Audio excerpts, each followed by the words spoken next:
You're gonna want to see what happens when a man sick of neighborhood children on his lawn takes things too far. How far exactly? Well, you have to watch to the end to find out. As a kid, you were probably scarred by a neighbor yelling at you to get off his or her lawn. Yet as an adult, you've probably at least been tempted to shout away a few trespassing kids yourself. Well, one Virginia man shouted so much that he had no choice but to try something different. Every morning, local children caused a disturbance outside his house. But no matter how he addressed the problem, the kids kept coming back. So finally, the frustrated man tried a new solution so extreme that the authorities were called in. By 2018, Brian Tucker of Sandston, Virginia felt like a caricature of an old man. He spent his mornings shouting at kids to get off his lawn and devising methods to best send the message. See, Brian lived behind a bus stop where young kids waited for a ride to elementary school. Those kids played loudly on his well-maintained yard, and worse, they often left trash behind. They don't respect other people's land, Brian said, so he called the county, and they refused to do anything about it.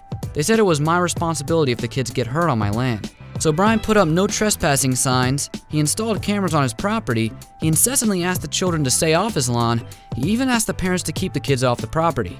Nothing worked. As the new school year approached, and with visions of liability lawsuits dancing in his head, Brian launched a plan he hoped would finally end the trespassing problem. What his plan was, you may ask? Before we learn that, we'd like to remind you to leave a like, subscribe, and turn on that notification bell right now. If you do, comment Notification Squad and we'll reply to all of you with a thank you. On the first day of school, parents bringing their kids to the bus stop saw a new addition to Brian's home. A fence wrapped all the way around his yard. Then a parent touched the newly erected fence and felt a shock.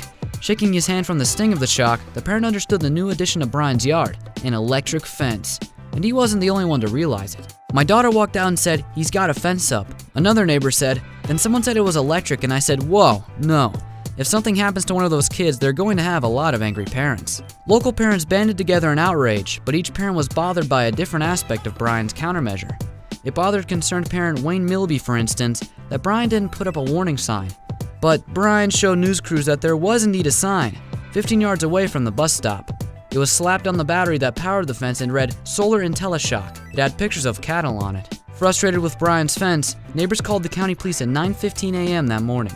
That same day, Henrico County Public Works Director Steve Yob arrived at Brian's house to inspect the fence and measure the yard. But if the fence was on Brian's property, it was completely legal. Steve's findings? Engineers took measurements and did research. He said, "And Brian's yard starts further off the road from where the fence is. Where that fence was put is clearly county right-of-way." In other words, Brian had to take the fence down because it wasn't technically on his property. He did so without a fight. He made a mistake and offered to correct it, Steve said. Still, what a mistake it was. An electrified fence to deal with children? A bit of an extreme measure, no? Thankfully, no one was hurt.